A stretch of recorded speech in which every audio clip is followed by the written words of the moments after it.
Ladies and gentlemen, welcome aboard the Wright Flyer. I'm Randy Wright, and I'll be your captain on today's solo flight special edition of our state-of-the-art radio program.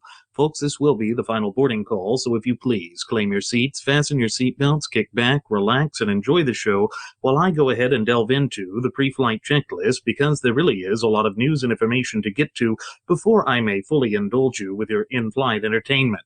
Well, folks, here we are at the historical weekend, right before the voting starts for the presidential primaries for this 2016 election cycle.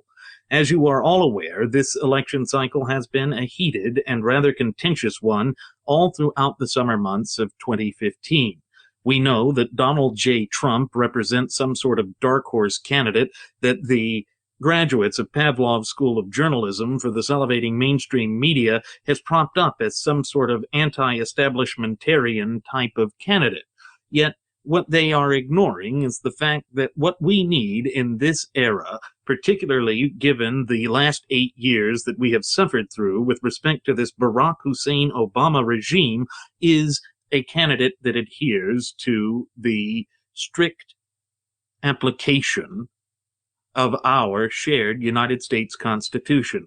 You know, folks, as Jeremy and I have oft-times reiterated on past episodes of the Wright Flyer, the most important aspect of the government in this country and into the proper scope and application of government in this country rests squarely within the four corners of our shared Constitution. And the reason that we say that it is our shared Constitution is because that sacred document, which represents a social contract or compact between each red-blooded American citizen and every level of government, is that document outlines the way that this government is supposed to work. Not only that, but it defines what it means to be a citizen.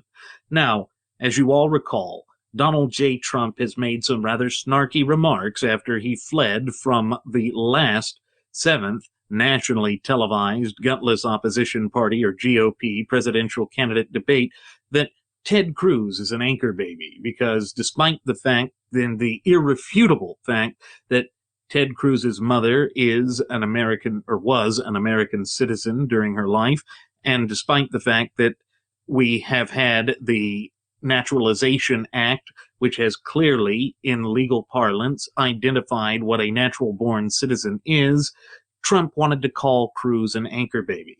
Trump is wanting to say just about anything that he can to ensure that he can secure victory for himself, irrespective of the harm and damage that it might cause this country. The other problem that I have with Donald J. Trump is that we don't know what his positions are. He has not been consistent. If there is one thing that can be said that is consistent with respect to the New York billionaire and real estate tycoon, it's that he has been completely inconsistent with respect to things that ought to be core ideological principles during this campaign. However, before he had even entertained the thought of officially running, although he had entertained this thought before, he just never went the actual route of officially throwing his hat in the ring, if you will. He was always a firm adherent to leftist progressive ideologies, which are completely out of step and out of tune with what his purported followers would profess. It's why Jeremy and I were both a bit perplexed when Sarah Palin decided to go up there and give that long, drawn-out, rambling endorsement speech to Donald J. Trump. Donald J. Trump had supported the bank bailouts that caused the Great Recession. He supported all of these governmental intervention programs, and he also supports the use of eminent domain to strip property from the rightful private owners to then hand it to another private owner, because somehow that new private owner would enhance or invigorate a tax base, providing more money to the government. That is a clear abuse of the power of eminent domain as our founding fathers had originally intended it to be. But none of this matters to the Trumpeteers. And folks, I would never deign myself to such a position as to tell you how to vote. I cannot tell you how to exercise your right, just as you cannot tell me how to exercise my right. That's the beautiful nature of our fundamental and unalienable rights. They end where someone else's begins, and the only way that one's rights can be properly taken away from them is when there has been a fair and impartial enactment of due process under the law. That said, we see that Donald J. Trump has said a lot of things that just do not line up with what the base of the Republican Party would support. The idea of using the executive power, meaning executive orders, in such a way as to get whatever he wants should Congress not comply with his wishes, would just be a repeat of what we have suffered through for these past 8 years.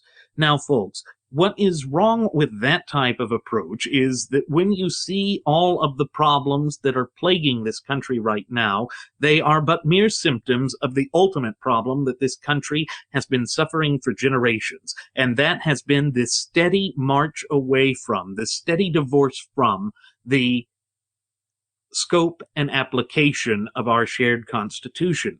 And when the country moves away from that, it is irrefutable fact to see that the country begins to suffer the sorts of problems that we are experiencing right now. But you will never hear the graduates of Pavlov's School of Journalism for the salivating mainstream media ever admit that, because it goes against their propagandistic message. You will never hear the twisted Fabian socialist professors that infest every institution of higher education in this country admit that, because again, they are wedded to an ideology, and they cannot separate themselves from it.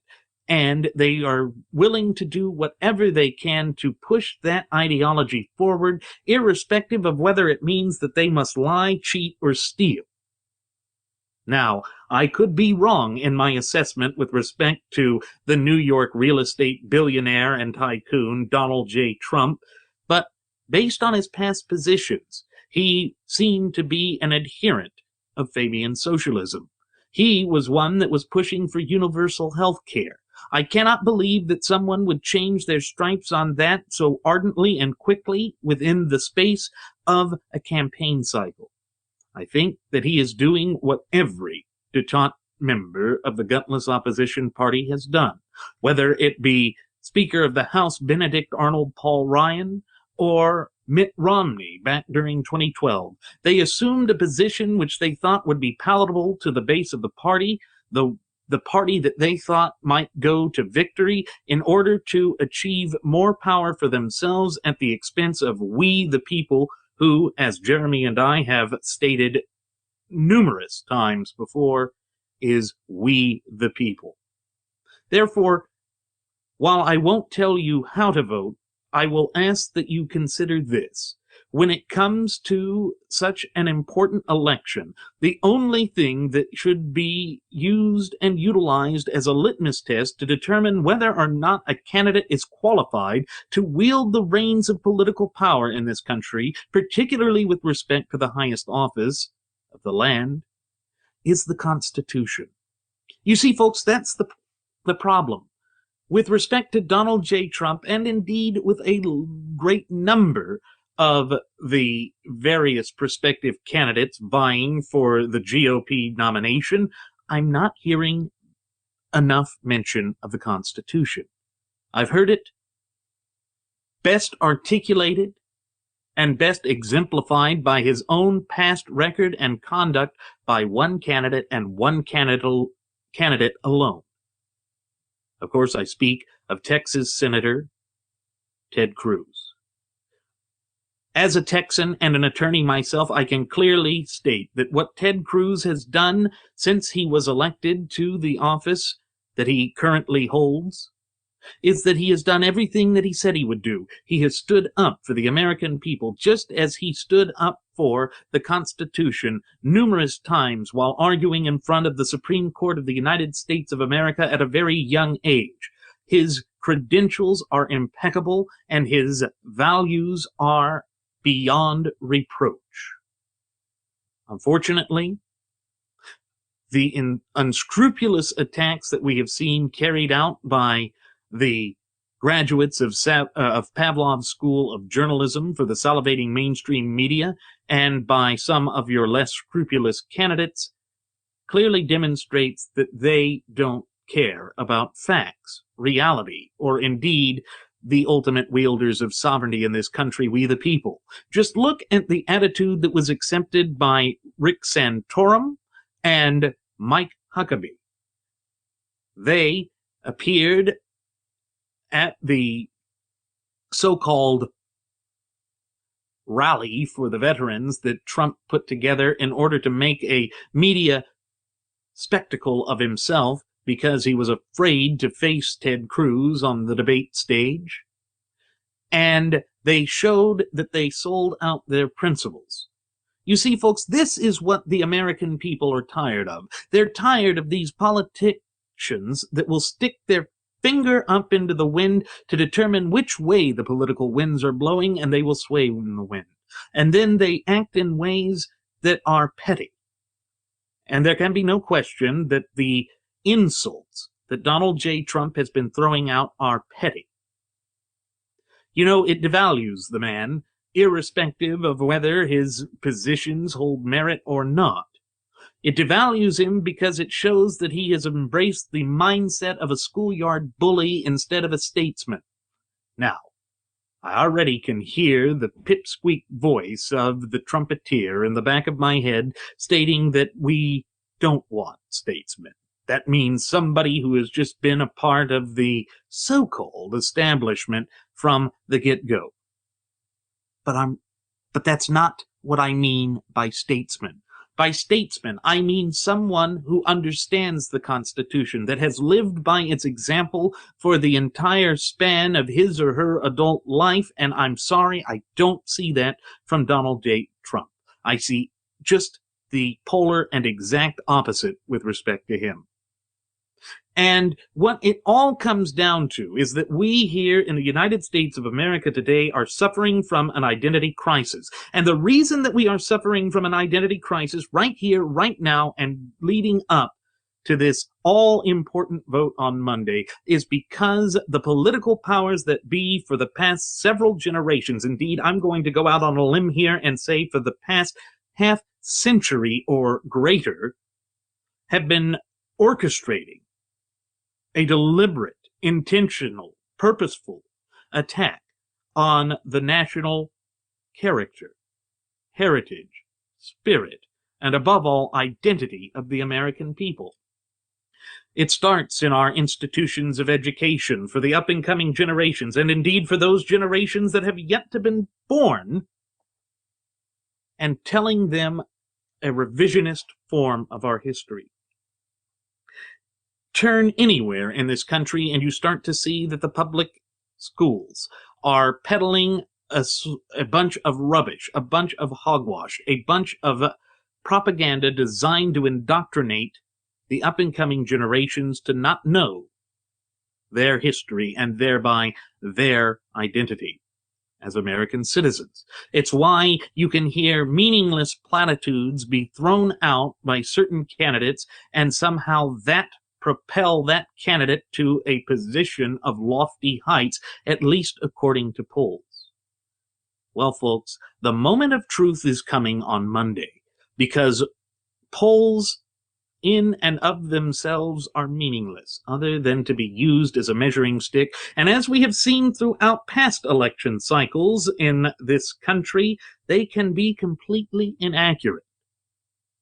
What matters are votes. And that is why I say that each and every one of us, when it comes time to vote in the primaries and our place of dwelling, should, without question, engage in that duty as it is a duty that couches with the fundamental and unalienable right to vote. We cannot escape the duties and obligations that are there. Part of being a self-responsible and accountable citizen requires that we accept the duties that are expected of us. And that means being well informed when it comes to the issues and to the candidates who are vying for the highest office in the land. That is why Jeremy and I say that the most important service that we can render unto you, our cherished listening passengers and audience, is to provide you with the tools necessary to help expand and develop and build upon a fluent and working knowledge and understanding of our shared United States Constitution. We already know that the Fabian socialists that have taken full control of the Democrat Party are trying to argue that the United States Constitution is somehow this quaint, antiquated, outdated little document. But if you recall that our Constitution is based upon natural law tenets that are, by their very nature, timeless, then you come to the gross realization that our shared Constitution is just as applicable today as it was 200 years ago, as it will, God willing, be in 200 years from now. And what we need is a candidate that fully understands this, that adheres to that principle, and does not seek to strip power away from the ultimate wielders of sovereignty in this country, we the people. After all, one of the fundamental cornerstones of our representative Republican form of government is the notion and truth that we are the popular sovereigns. You know, that is what distinguished us from every other nation on the face of the planet, and still does. It's what gave rise to our inception over 200 years ago, and it clearly demonstrates why our founding fathers were so brilliant when they came together and penned this great social compact and contract between the wielders of sovereignty and the federal government. Indeed, the entire federal government is organized on this notion that sovereignty has been delegated unto it by the people through their representative bodies in the states. And that is why the federal government must always trace its governing authority back to a specific power that was directly enumerated to it within the clear and concise language contained within the four corners of the Constitution. Of course, again, the graduates of Pavlov's School of Journalism for the salivating mainstream media won't repeat this. They won't analyze this in such a fashion because they loathe and despise the fact that the people have the ultimate say. They want to see a centralized government. They want to see the United States of America become a democracy. Now, for far too long now, we have heard the utterance that the United States is a democracy. Unfortunately, such a statement is absolutely incorrect. And the reason that I can say that with such confidence, as I say it into this microphone to you right now, is because a democracy, a direct democracy, views sovereignty to be in the rights of the majority. It disregards the popular sovereign, the individual.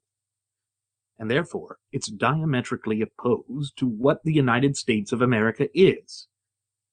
Based upon the language of our shared Constitution, there can be no question that the United States of America is a representative republic with democratic elections.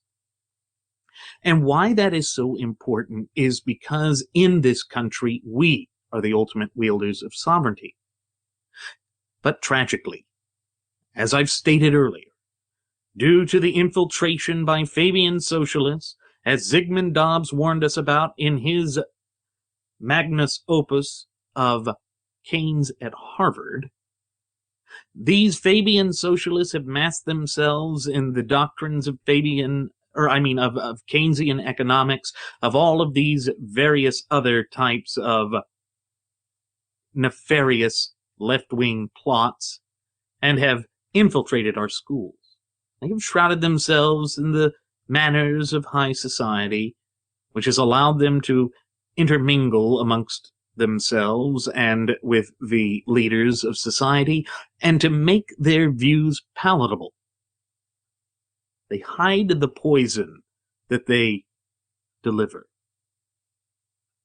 And therefore, we as American citizens, as the ultimate wielders of sovereignty of this country, must be ever vigilant against these measures that have been worked out in incremental fashion so that they could slowly, inch by inch, erode the natural law tenets that form the very foundation of not only our shared Constitution, but our nation.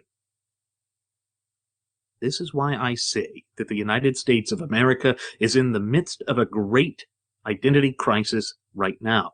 It is because these people have been so effective in their efforts to tear this country apart at the seams, to basically redefine what it means to be an American citizen. They are relentless, they work tirelessly, and they will not back down. And in fact, they are so confident of victory right now that you can see that one of their candidates, Vermont Senator Bernie Sanders, can go out in front of the cameras of the salivating mainstream media and proclaim himself to be a democratic socialist. Folks, that in and of itself should ultimately disqualify him from holding the highest office in the land. And in response to any of his followers, I can say this: socialism, by its very nature, by the type of system that it purports to create, is diametrically opposed to the Constitution and all the tenets that underpin it. And pursuant to Article 6, Clause 2 of said Constitution, that Constitution is the supreme law of the land. Therefore, anything which violates the Constitution also violates the supreme law of the land in this great representative republic of ours. This is the manner in which we must address the problems that are facing us. This is the manner in how we must deal with these socialists who are hell-bent on destroying this country. But I don't see a Donald J. Trump accomplishing that. I only see one candidate who ultimately understands the gravity of the situation, and one candidate who understands the steps that are necessary to put this country back onto the path of greatness, and that is Ted Cruz. And you know, folks, this brings me to a point of contention that I have with respect to the campaign slogan that is uttered by Donald J. Trump: "Make America Great Again." You know what's so insidious about that, so intellectually disingenuous about that? It hints at, it insinuates that America ever stopped being great. Sure, our leadership has divorced itself from the natural law tenets that propelled us to such lofty heights in the past. But the American people, I can assure you, are still great. And the ideal of America is still great because our Constitution is still with us. Though it may be battered and bruised, it is still the supreme law of this land. It is still what we adhere to. It is still what every governmental officer and member of the military swears to abide by and defend. But we are at a turning point now where we can continue to disregard it as we have throughout these past 8 years of this Barack Hussein Obama regime, or we can once again embrace what it is to be an American, and we can accept our duties and obligations, and we can go out and vote for a candidate that will actually make a difference for this country, and that candidate is Ted Cruz.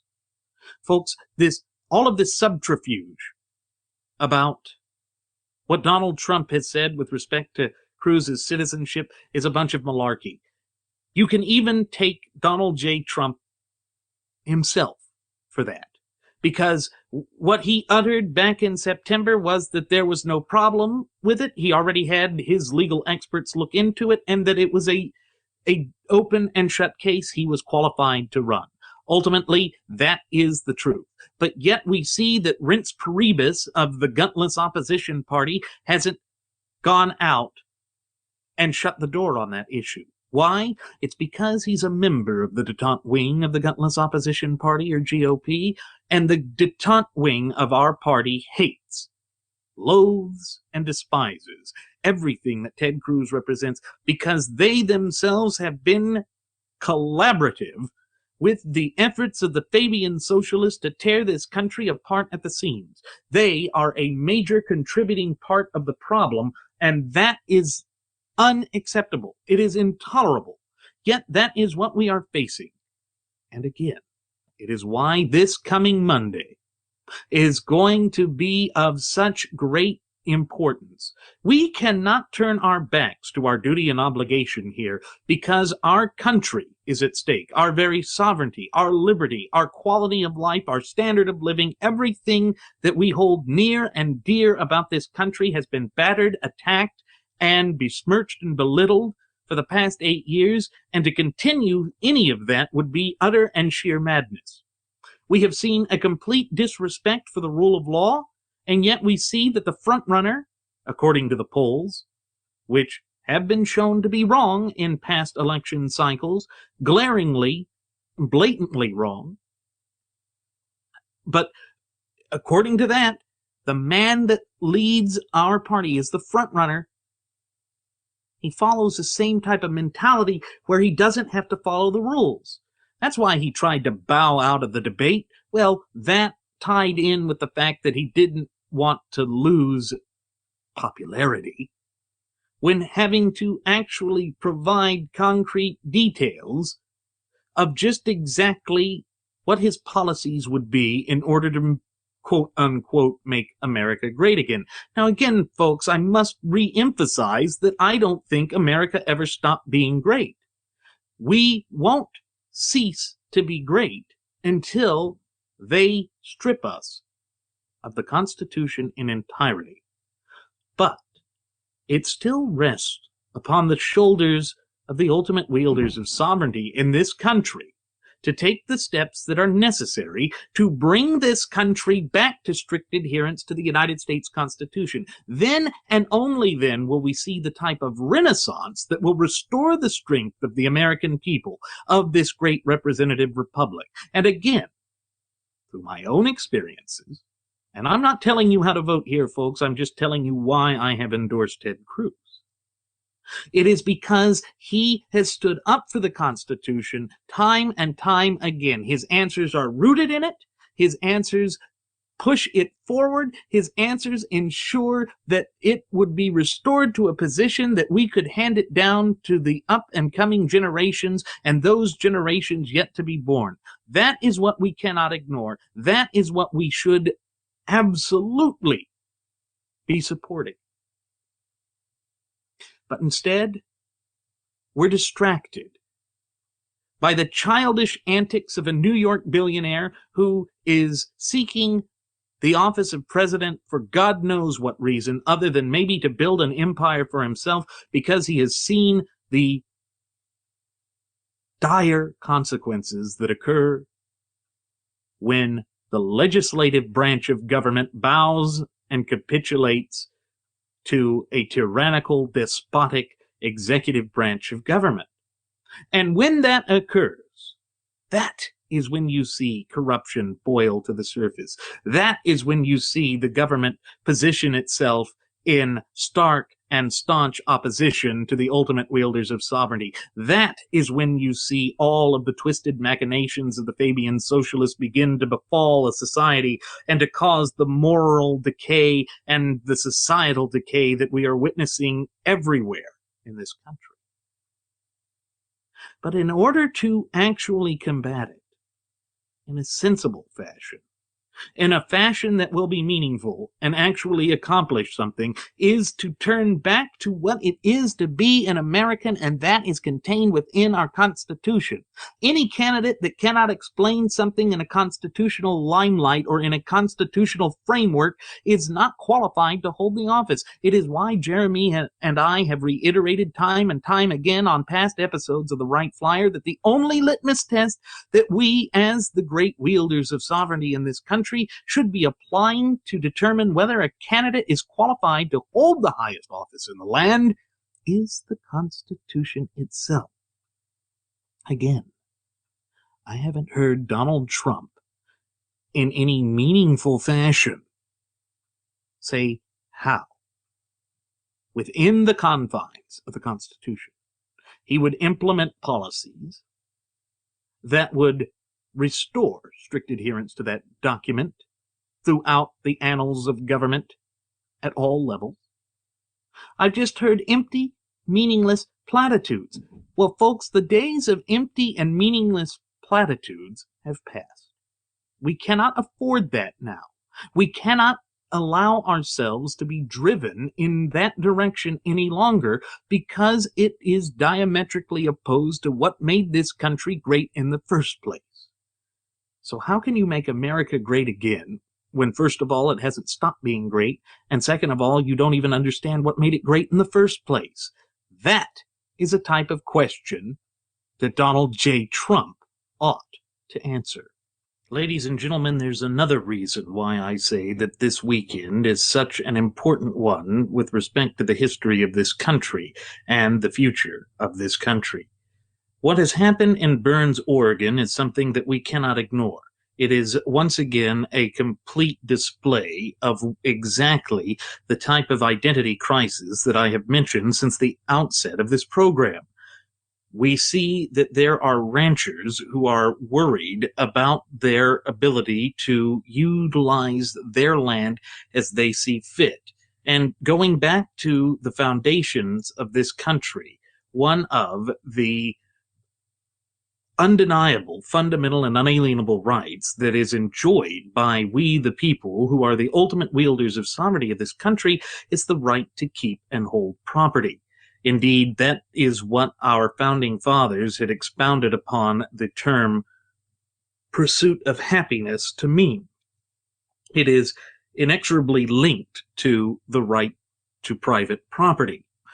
But when you look at our westerlymost states in the United States of America, you will see that great swaths of territory are possessed by the federal government, and they are denying people the ability to make their living in the traditional fashions that they have for generations. And there is something wrong with that. Now, what it has led to with respect to this gross violation of two particular farmers who are having their double jeopardy rights violated by the federal courts is a truly alarming standoff that we have seen occur in the little town of Burns, Oregon. Now, in Oregon, the federal government owns at least 50% of all property there. That means that the private property rights of Oregon citizens have been besmirched and belittled for quite some time now. And this has been, again, a creeping type of governmental control that has been implemented in incremental fashion as political fads of the twisted, radical, and extremist fringes of the left have forced their pet projects through to the federal government. And as a result, the government has been coming down upon traditional ranchers and farmers in this country, particularly with respect to that region where they control so much of the land, with the heavy hand of tyranny and oppression. Despotism is reigning supreme, and now it has spilled blood. There has been a spokesman for the Bundy militia movement who was a member of that group that went out and peacefully protested by taking control of a part of a wildlife refuge in the area, who was, during a traffic stop, shot and killed, fatally shot and killed. And the FBI has released footage, aerial footage from an unmanned surveillance or reconnaissance drone, which they use to show as complete evidence of justification for their actions, saying that this man was reaching for a firearm. But due to the poor quality of the video footage, the released video actually raises more questions than it answers, and it has stirred the ire of the people in and around Oregon. All of the farmers in our westerlymost state, all of the ranchers who have seen the federal government encroach upon their ability to not only make a living, but to enjoy the quiet enjoyment of their land, has led to this great conflict that is reaching a boiling point. Every sign from the federal government and its escalation in this instant demonstrates that they are not going to peaceably solve this issue. They have surrounded the people, they have arrested some, and they have killed their spokesman. And there needs to be a true independent investigation into this to determine just what happened on that day. And as a result, because of the way that the federal government has bungled this operation, the way that the federal government has stood so staunchly, arrogantly against the will of the ultimate wielders of sovereignty in that area, the people, we see that there is now going to be a revitalized, a reinvigorated protest brewing in the area of Burns, Oregon. And irrespective of whether or not you think that the militia is wrong to do what they did, it is within our character and spirit as a popular sovereign, as a representative republic, to allow our people to gather together in order to petition the government for a redress of grievances. When it seems that the government is being utilized in such a way that even the courts are ignoring the will of the people, the popular sovereigns, then yes, it is the duty and obligation of the people to voice their grievances and to stand together in solidarity and unity to say that enough is enough. I believe that we can look upon the occurrences in Burns, Oregon as a microcosm for what is afflicting the rest of the country. Now, there are some who have come out and said that Ted Cruz has taken a staunch position against those who are holding the wildlife refuge, saying that he has basically become a traitor when he stood with the Bundys back in 2014 when they had their own dispute with the Federal Bureau of Land Manipulation and Malarkey. But I can understand Ted Cruz's position in this, in so much as he's saying that the timing was wrong and that they were taking a wildlife refuge that belongs to all of the people, which should not be done if it's depriving other citizens of their fundamental and unalienable right.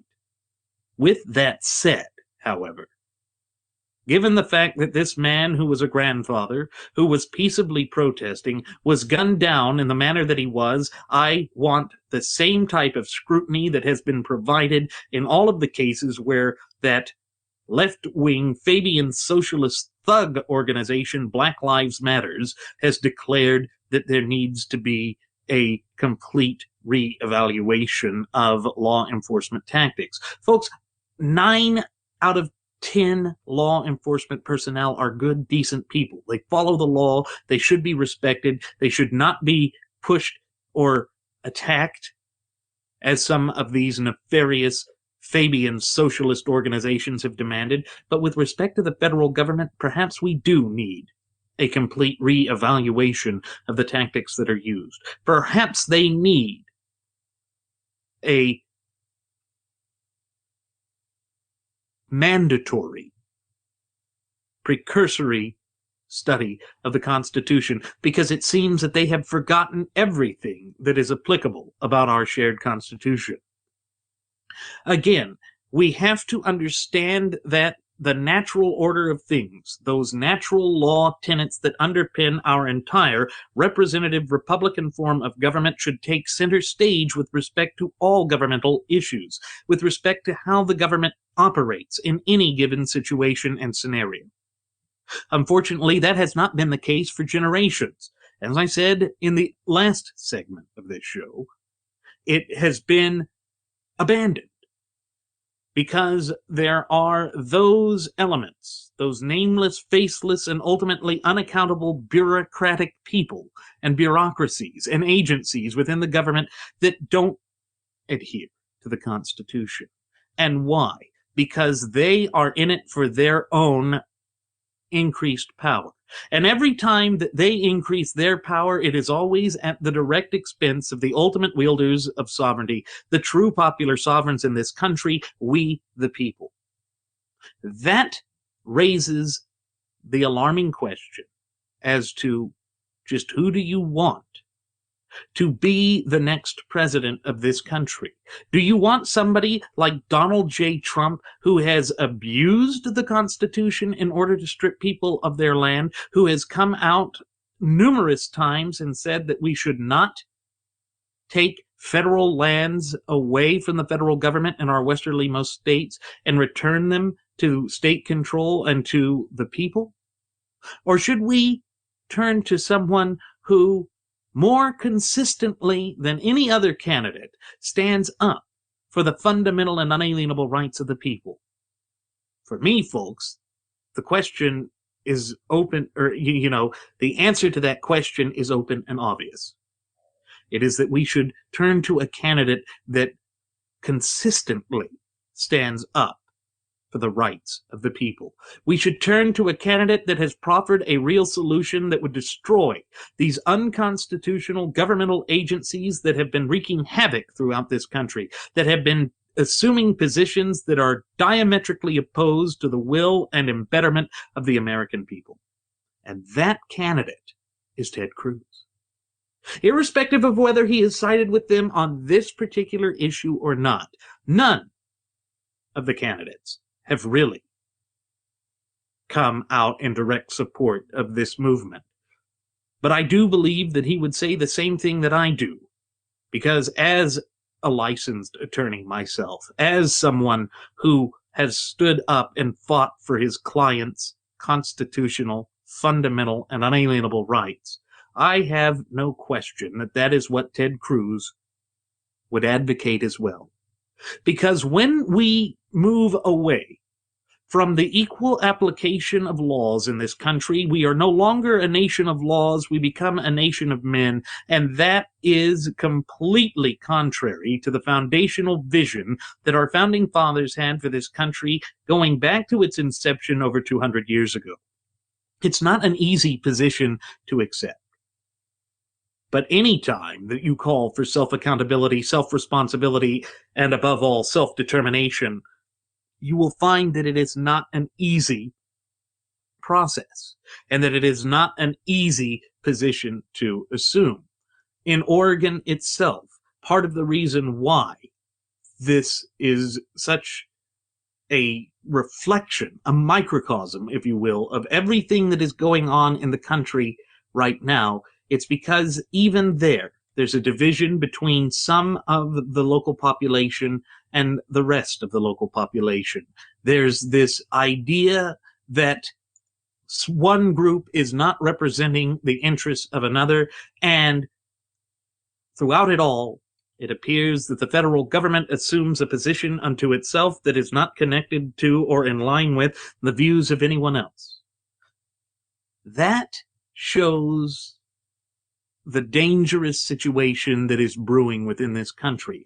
That is what happens as a direct consequence of further divorcing ourselves from the strict application and adherence to the fundamental tenets of our shared Constitution. But above all, what it really demonstrates is that the government believes that the Constitution belongs to itself. It wants to have direct ownership of the land. But if the land is to belong to anyone, it's to the people, because governments in and of themselves are nothing more than representative bodies of the people.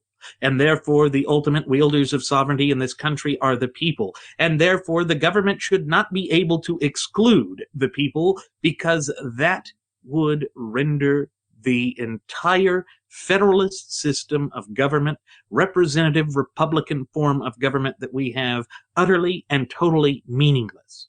Again, folks, this just re-emphasizes why it is so important that we all have and embrace a fluent and working knowledge and understanding of our shared United States Constitution, and thereby our fundamental and unalienable rights.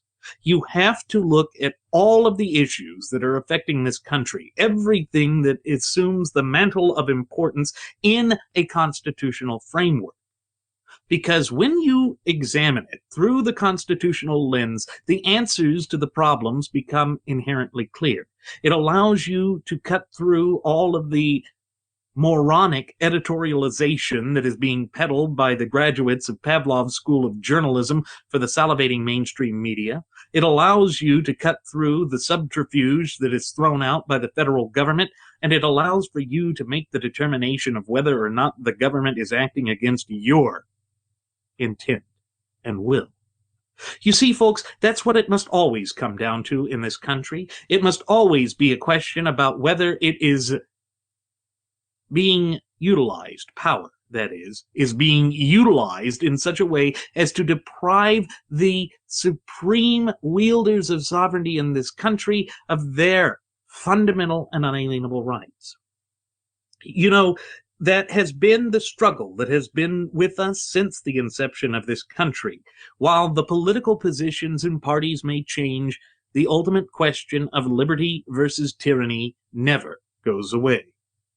Ultimately, one could say that what we are seeing is a struggle between statism and liberty. Statism being the idea that everything that the state says goes, and that the people should merely acquiesce to this authoritarian state, irrespective of the detrimental impact and harm that it has on their ability to enjoy their land, their life, their liberty, and their citizenship. Once again, folks, that explains why the issue of illegal aliens is such a glaring problem. Because it is in that field, maybe, perhaps, for differing reasons, that the gutless opposition party and the Democrat Party have come together in unity, in bipartisan fashion, in order to stand staunchly opposed to the American citizens. For the gutless opposition party, or GOP, they assume a position of wanting to provide carte blanche amnesty, as seen in Marxist Rube, meaning Marco Rubio's proposed Gang of Eight bill, for cheap labor. For the Democrats, it is for a permanent welfare class that will vote for the Democrats from cradle till grave, and sometimes beyond. You see, folks, we have to once again step back and apply the constitutional lens to this situation to see what needs to be done. And if you saw the 7th nationally televised gutless opposition presidential candidate debate and weren't lured off by the bread and circuses thrown out by Donald J. Trump, you would see that the salivating mainstream media, and yes, I'm lumping Fox News into that as well, tried to attack Cruz as being inconsistent on his stance. But Cruz was absolutely right to point out that Senator Jeff Sessions supported the same amendment that he did, and Jeff Sessions is no proponent of amnesty. Folks, this is mere subterfuge to be thrown out by the graduates of Pavlov's School of Journalism for the salivating mainstream media in order to take the people's eye off the ball. They're trying to distract us from what really matters. They're trying to create some unimportant thing, some unimportant, meaningless distractions, so that they can push their own agenda, which coalesces and aligns with the open borders movement in this country. But when a nation does not recognize its borders, when it allows people to break its law and rewards them for doing so, then that nation's sovereignty is at risk. And as I have said since the outset of this program, and indeed on previous episodes of the Wright Flyer, that sovereignty rests with we the people. We are, and shall always be, so long as we are this great representative republic as defined and outlined by the Constitution, the popular sovereigns. And therefore, it falls once again on our shoulders to put our foot down and say, no, enough is enough. We are tired of you, the federal government, positioning yourself in such a way that you are in staunch opposition of everything that makes this country great. that you are against the American people, well, it is high past time that everything returns back to the United States citizenry, because it is the United States citizens that are the ultimate wielders of sovereignty. That is the way that our founding fathers intended for this country to be, and that is exactly how this country should be.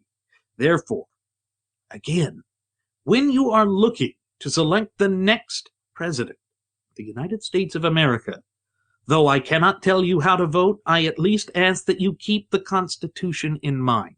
Because if we lose our Constitution, all other issues become penultimate. Because when you lose your sovereignty as a people and as a nation, you lose your identity. And folks, that has been the design of these Fabian socialists. That has been what they have pushed for well over a century.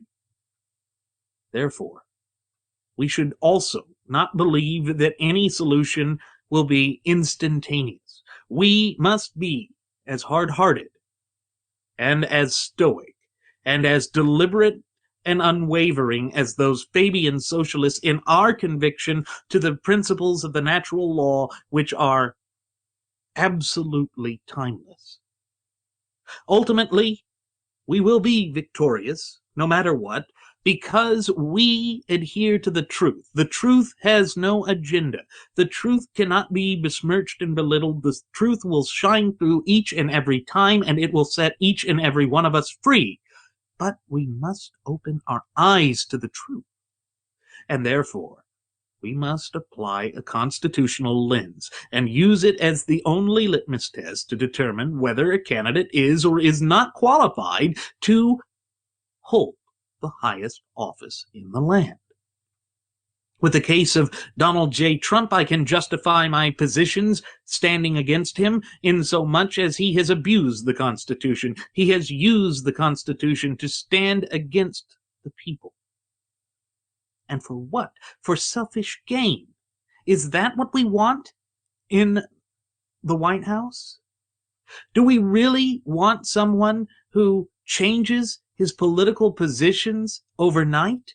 Or do we want somebody who knows who he is, who is secure enough in his identity and his philosophies and his beliefs that he can stand up for them throughout the span of his adult life? Because that's what we have with Ted Cruz. And that is the very thing that Donald J. Trump fears. That's why he peddles this meaningless citizenship question. And because the detente wing of the gutless opposition party holds Ted Cruz in such contempt, they refuse to say that this has already been decided. Any and every court case that would be brought to try and ask this question would be thrown out based on the political question doctrine. Now, folks, the political question doctrine means that the courts won't hear it because it is up to the political branches of government, meaning those that are directly answerable to the people, primarily the legislature, but in some rare instances the executive branch as well, to address it. And the legislature already has.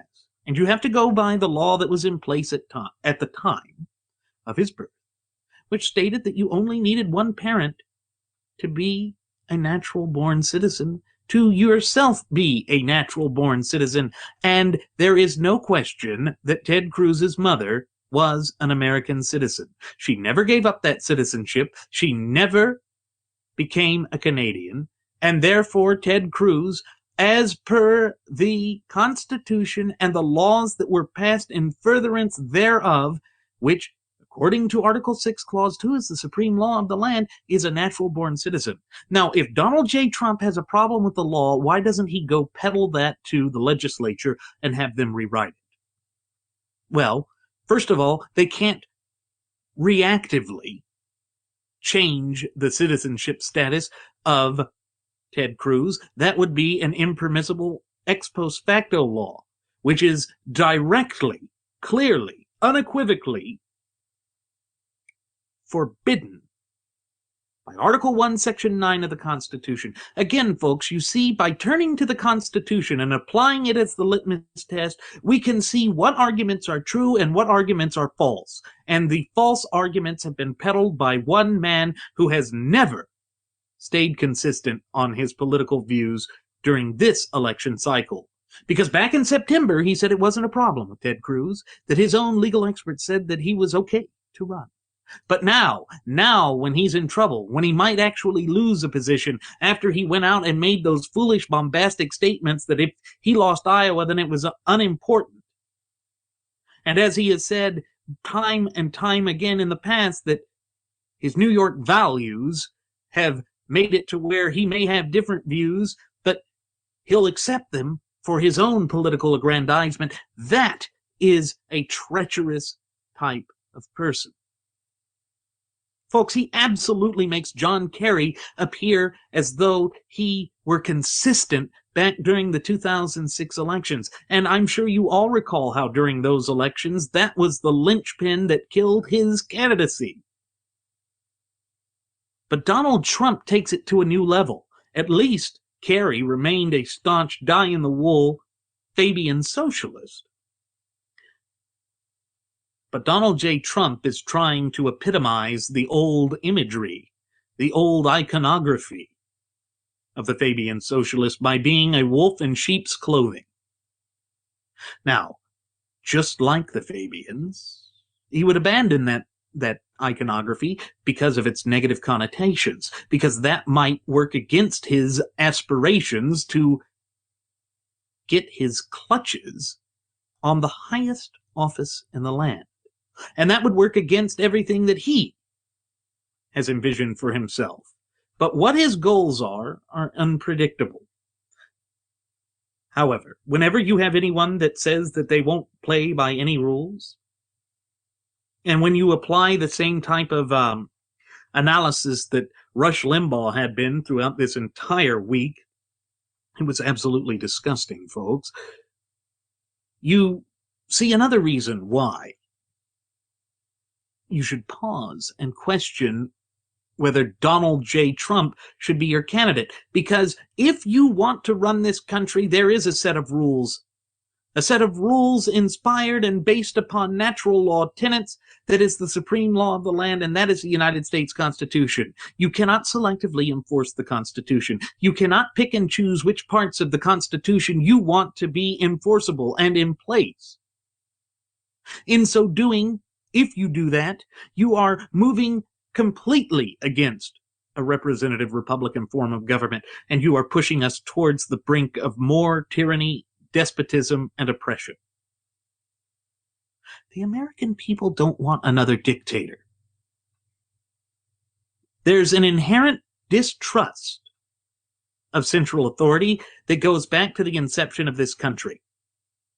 Because if you recall, our founding fathers were fighting against the central authority of the British Crown, the most organized, well-trained, and well-equipped military force known to man at the time. But because they had convictions and belief in the truth, they were able to overcome any and all adversity. Every obstacle that was put in their path, they surmounted it and overcame it. They came together despite their disagreements and forged the greatest governmental document ever penned by the hands of men, yet inspired by Providence itself to create the longest contiguous constitutional document in all of world history.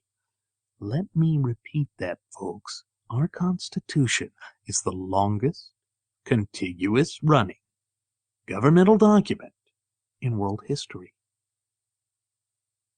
And yet, you will hear the Fabian socialists say that we must change it. You will hear the detente wing of the gutless opposition party say that they are powerless to act within it. And you will see this country be pushed closer and closer and closer to the brink of ruination, as though both political powerhouses and factions in this country are trying to push us over the edge into the abyss of chaos, destruction, and anarchy. It is for that reason that George Washington, in his farewell address, warned the ultimate wielders of sovereignty in this country, we the people, not to be persuaded by factionalism, not to allow the country to divide into factions because these factions would push their agenda and lose sight of the Constitution, which is the supreme law of the land. Again, folks, all of the problems and negativity that is facing our country, every issue that has been debated and up for discussion in this election cycle is rooted in the fact that our federal government, and indeed our state and county and municipal governments, have departed themselves from their respective constitutions, with the chief and supreme constitution being our shared United States Constitution. And therefore, you must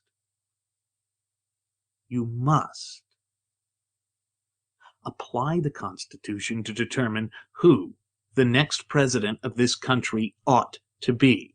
There can be no other test, because that is the ultimate test. That is the test that will determine whether the supreme law of the land continues to remain in effect, or whether we go down this path of tyranny, despotism, and oppression. Folks, the answer is there in front of us. It has been with us since the start of this country. And that is why I say that Ted Cruz should be the next president of the United States, but ultimately that decision is up to you. I will not tell you how to vote. I will just explain my reasoning and hope that you find value within it. Folks, keeping these two incidents in mind, it is exactly what we have to step back and ask ourselves with respect to how we want this country to go forward. Do we want a country where tensions are so high that whether a person actually committed a crime or not leads to the type of feeling that the government is not representing us? Or do we want to embrace the policies that have made this country great in the past? You know, America is great because of her people. It is the greatest strength of this country. It always has been, and God willing, it always will be. That is why you must absolutely examine this election cycle, and indeed all of the major problems that we're facing in this country, through a constitutional framework and lens. Because through doing so, you will find the answers. But don't just take my word for it at face value, folks. This is something that you must do on your own. This is something that you must root out and find the truth for yourself. But you know, that's what's so empowering about the type of message that a candidate like Ted Cruz is saying. He is saying that he believes in you to make the right decision. He believes in your ability to find the truth for yourself and to act upon it as necessary. That, folks, is what it means to be an American citizen. That is how our founding fathers wanted us to be. We must accept the duties and obligations that attach themselves to our fundamental and unalienable rights. Otherwise, our fundamental and unalienable rights can be swept aside without second thought by a government that is greedy and power hungry. And folks, if there is one thing that we can say about the last 8 years, all of the twisted, diabolical machinations that have been forced through by the heavy hand of this Barack Hussein Obama regime, it is that it did not care about the American people. We see that they were trying to create protected classes, something that should not be allowed in a nation of laws, because pursuant to the equal protection under the laws, all American citizens are to be treated the same way. Of course, that has no meaning to someone like Barack Hussein Obama. He absolutely believes in the balkanization that he has been peddling in his attempts to divide and conquer. And yes, folks, that's exactly what this regime has been attempting to do. And we see that it has caused things to go to a head, to boil over in Burns, Oregon. Burns, Oregon is absolutely a microcosm of the bigger problems that are facing all of us as popular sovereigns. Again, it makes you wonder whether the political elites that hide themselves away in their gilded offices and palaces in Washington and in the Beltway are so divorced and detached from reality that they cannot understand what it is that the common popular sovereign is going through. You have people that are arguing that we need more aliens, particularly illegal aliens in this country, because they will do jobs that the American citizens won't. And that has led to anger, blind anger, passion. And through that, manipulative candidates have risen to the surface. I speak particularly of Donald J. Trump. Yet if you look back at his own positions, just as recently as 2013, he said there's no way we could send them all back, that there was no way that we could do that. Yet if you look at his statements later in the various nationally televised gutless opposition party presidential candidate debates, he pointed back to Operation Wetback that was carried out and organized by the Eisenhower administration. So, again, I'm going to bring up one of the questions that my first officer, Jeremy Grapington, has brought up in so many of our past episodes. Was he lying then, or is he lying now? Or is he always lying? Is Donald J. Trump the type of person that simply states whatever he wants if he thinks it will be politically expedient for him? I think the answer is that he would say whatever he wants to be politically expedient for him. And no, that's not just for business deals. Yes, he used it for business deals in the past, but it seemed to be a part of his own persona. It's part of the negotiating that he wants to do, the art of the deal. Well, the art of the deal speaks to business. The United States of America, however, is not a business. Our Constitution is a code of law. It is a contract. And while businesses may utilize contracts, contracts in and of themselves are not a business. They are legally binding documents, and there are consequences should you fail to follow them. And that is something that Donald J. Trump seems to ignore. Because if something doesn't go his way, he'd back out of it. Therefore, if something in the Constitution would prevent him from doing what he wanted to do, he would simply ignore the Constitution. And haven't we seen enough of that through these last 8 years, through these dark and grievous times that we have suffered through as a nation?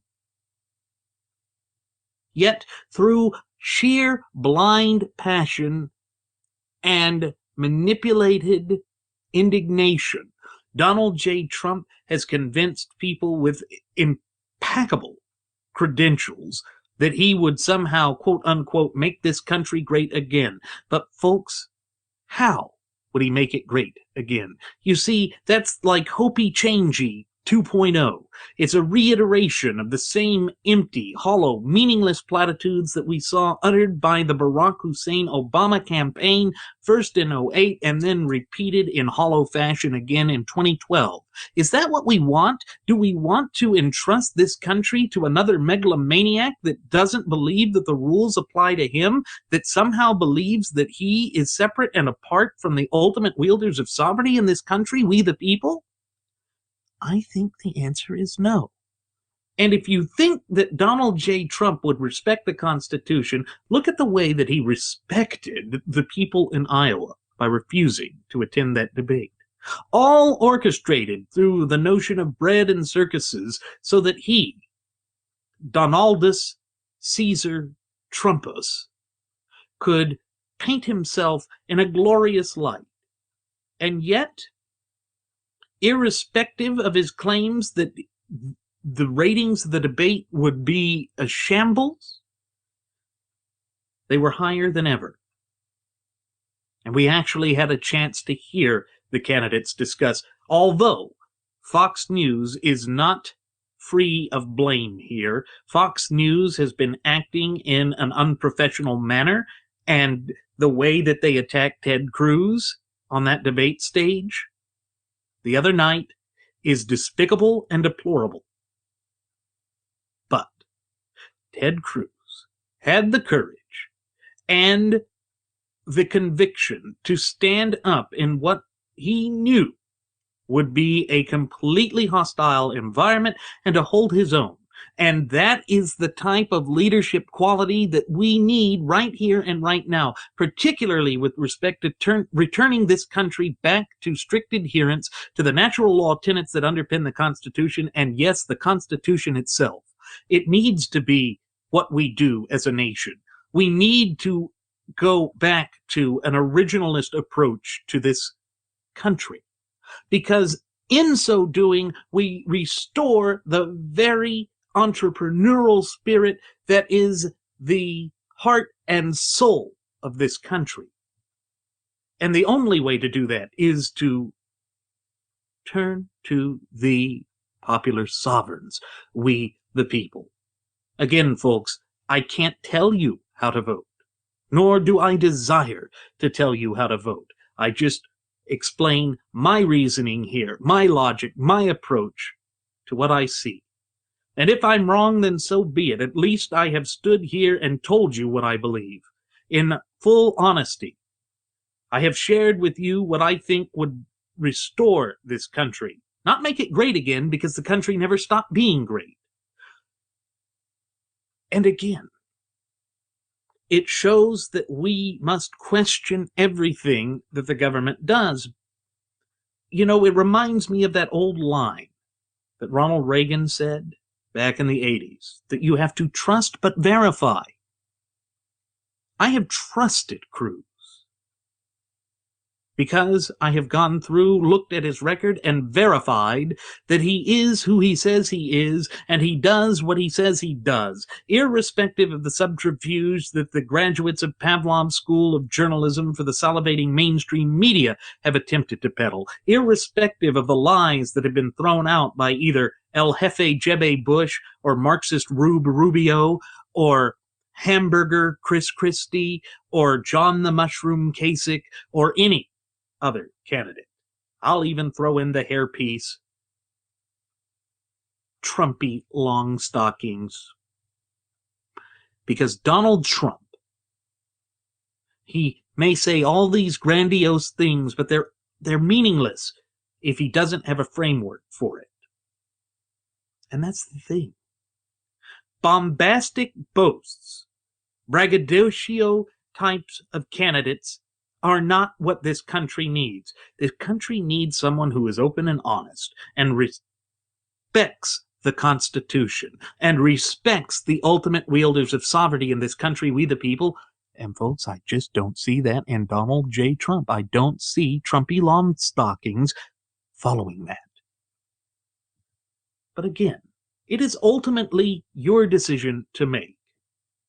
All I ask, as I have asked ever since we aired our first episode back on September 11th of 2015, is that you keep our shared Constitution in mind.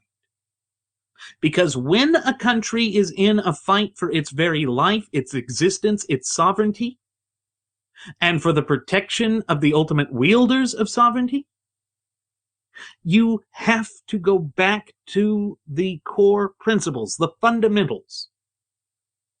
We are a representative republic. Why? Because when you look at Article 1, Article 2, and Article 3 of our shared Constitution, that is how it defines us. We know that the people have delegated powers. How? We look at the preamble to the Constitution and the preamble to the Bill of Rights. All of these answers, all of these applications clearly identify who we are as a nation and as a people, and it clearly outlines, defines, and mandates the proper scope and application of government. And if you want to see this country allow the popular sovereigns to know the type of power that they were meant to have, to experience the greatness that our founding fathers intended for us to experience, then you need a candidate that understands that. Now, I'm not saying that Ted Cruz is a messiah, that he will be a savior for this country. No one candidate can do that, because that responsibility falls on our shoulders. That is our duty and our obligation, just as it is our duty and our obligation to proactively maintain and safeguard our shared fundamental and unalienable rights. As American citizens, our utmost concern should be whether this government will continue to operate in such a fashion that it is encroaching upon, abridging, and belittling our fundamental and unalienable rights. That is something that we cannot escape. That is the most important question, and that is why we see things like what is happening in Oregon. And I want to quote one of the people that was the center of this Washington Post article that was put out by Kevin Sullivan on January 30th. B.J. Soper, he's a 39-year-old who lives in Burns, Oregon. He said, "I'm angry. We've got a man that's dead. Over what? I don't want to see any more bloodshed, and that's not what I'm condoning. But at some point, when American people keep getting killed by their government, people are going to fight back." You know, folks, that is absolutely what our spirit is. It has been with us since our inception. It was the spirit that drove us through that long and bloody conflict that was the American War of Independence. And do we want a leader that represents the values that our forebears fought for? Do we want a leader that acknowledges what it is that makes this country free and great, or are we just going to fall for empty, meaningless platitudes? Again, folks, that decision rests entirely in your capable hands. And isn't it empowering to hear someone say that that decision is yours, even though it is a very heavy duty and obligation to have, and a very difficult cross to bear? It is nonetheless our cross to bear. And we must, as popular sovereigns, as individual sovereigns, endowed by our Creator with certain fundamental and unalienable rights, enact and act upon the duties and obligations that are required of us. But I ask that we keep our Constitution in mind. I know that I have repeated that time and again, not only on today's episode, but past episodes of the Wright Flyer, because it is of such importance. Of all the issues that face this country, the Constitution is the answer. The Constitution will set us free, because the Constitution is based on the truth of the natural law tenets, provided to us by Providence on high, and it requires that we accept responsibility for the consequences of our own actions. I know that what I'm saying right now to each and every one of you into this microphone may not be popular with some. That's fine. You may think that I am a hateful, close-minded, bigoted person. While I would wholeheartedly disagree with you, you're free to hold that belief. But I ask that you not close your mind entirely to the message that I'm trying to share here. I'm not saying what I've said about Donald J. Trump in a fashion to besmirch or belittle him. I'm just saying it because it's what I see. I call things as I see them. And I think that that is what honesty would dictate from each and every one of us. But I don't hate the man. I don't hate his followers. I may distrust and disdain the type of policy positions they're pushing, because I don't believe that they are in line with the rule of law and the supreme law of this land, which, as I've previously stated, is the United States Constitution. But I do take issue with those that try to silence us, try to say that their candidate is the only one, and that if you speak out against their candidate on policy grounds, that you're somehow this member of an establishment that is out to destroy the country.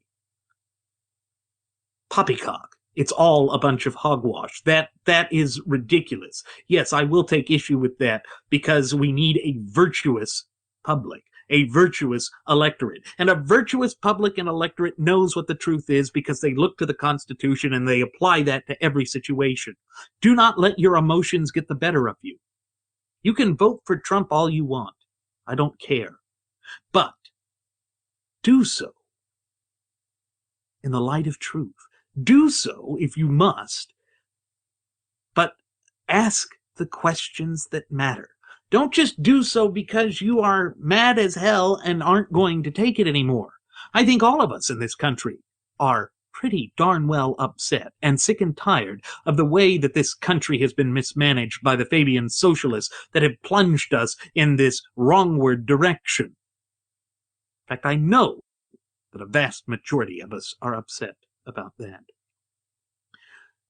But don't go into the election cycle just driven by vengeance. Vengeance alone is manipulative.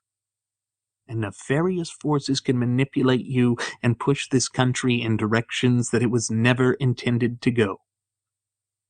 Be open and honest about what your beliefs are, about what you are hoping for with this country. Don't let the mainstream media tell you what to do. Don't let the candidates themselves tell you. Research it. Look into it yourself. Empower yourself. Because as the old adage goes, knowledge is power. Don't turn a blind eye to having knowledge. Don't allow others to strip your power, your human dignity from you. Because, folks, it's quite true that no one can allow us to be forced into the chains of bondage other than we ourselves. That is why it is a dangerous proposition to just march into something blindly. Are there points with Ted Cruz that I disagree with him on? Absolutely. I disagree with his ultimate stance with the Oregon issue, saying that they operated outside of the law. But it would be premature for me to write him off as a candidate just because of that, because on the whole, everything that he stands for and represents is in line with them. I've looked at Trump. I've looked at Carson. I've looked at El Jefe, Jeb A. Bush. I've looked at Marxist Rubio. I've looked at Carly Fiorina. I've even looked at that new guy, the Jim Colleen guy, or whatever his last name is, who just stepped in, the former governor of Virginia. I've looked at all of them. A lot of them have good points. But on the whole, the most important aspect, the only aspect that matters, is the Constitution in general and at all times. And I want somebody who is consistent with that. I want somebody who most closely represents my values to be the next holder of the highest office in the land. That is what each and every one of you should be doing. There is no such thing as a perfect candidate unless, as Jeremy stated on a previous episode of the Wright Flyer, you yourself run. Then you'd be the perfect candidate for yourself, but you wouldn't be the perfect candidate for me. And you wouldn't be a perfect candidate for anyone else. That is simply the way it is. But isn't it such a relief and such an empowering thing to know that you can look up the truth, you can go out and make a difference in this country? Now, quite frankly, I think the best way to go out and make that difference in researching all of this is to find that Ted Cruz is the one that best represents that, and to go out and do the hard work and heavy lifting that will secure his pathway to the presidency. But I'm not going to tell you that that's the conclusion you should make. You need to make your own conclusions. You need to make your own determinations. And in so doing, you are carrying out the duty and obligation that each and every one of us holds as an American citizen. That is what our founding fathers expected of us. That is how history will judge us. But in this era of soundbite communication, in this era where logic has been replaced with meaningless platitudes, it can be a daunting task. To those of you who are actively working for the Cruz campaign, that are working in tireless fashion, sacrificing time away from your family, your friends, your loved ones, and in some cases your work, I want to take this opportunity to thank you. Thank you for taking the stand that would be good for this country. Thank you for making a difference. I'll say that to any of the ones that have helped any of the other candidates. Thank you for your work and dedication to this country. I may disagree wholeheartedly with your positions, but thank you for taking that stance. It is meaningful, absolutely meaningful, to have a population, to have the popular sovereigns of this great representative republic of ours so proactively engaged in the system to show that they care about how this country performs and does. And what's so amazing about it is even after we have been bruised, battered, and beaten by such a tyrannical and oppressive regime as that which has held the reins of power for the past 8 years, this Barack Hussein Obama regime, we still maintain that fire and passion based on reason that makes this country great. Again, the most important aspect of all of this, though, is that we look at it from a constitutional framework. Popular sovereigns are moving. They're moving to push for the type of revigoration of this country, the reinvigoration of the American dream that will secure the future for this country. And the detente wing of the gutless opposition party has closed its eyes to it. But you see, in their own blindness and their own hatred of someone that would return us to strict adherence to the Constitution, you see some of them throwing in their support for the alleged maverick and outsider, Donald J. Trump. You see it with Bob Dole throwing his support behind Trump. You see it with Rudolph Giuliani throwing his support behind Donald J. Trump. And there are some rumors now that are saying that when, because it's only a matter of time, Governor Huckleberry of Arkansas steps out, that he would support Donald J. Trump. Folks, do not let that worry you. Do not let that concern you. It is not written in stone, and even if he does it, our method of truth and our understanding of what this country needs will persevere. We just have to double down on our principles, and we must do the American thing and refuse to back down.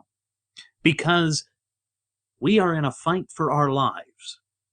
This is the watershed moment in the United States, where we determine whether we are going to continue to embrace the failed policies of Fabian socialism, whether we are going to allow governmental corruption to rule over the land as it has for the past 8 years, or whether we are going to take our own destiny back into our hands and propel this country back to the Constitution.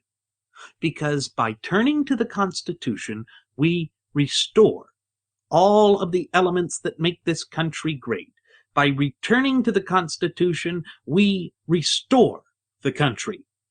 Now again, I'm not saying make America great again, because America never stopped being great. You know how I know America never stopped being great? I see the great efforts by those who are going out and voicing their opinions. I see the great efforts of the crews that support candidates like Ted Cruz. And I particularly see it with the following that Ted Cruz has. You guys are amazing. You exemplify all the best characters and qualities of the American spirit. You show us all what it is to be dedicated to this country. That should serve as inspiration for anyone and everyone who is proud to call him or herself an American. Thank you for your dedication. Thank you for your hard work. Thank you for caring about this country, its future, its past, and its present.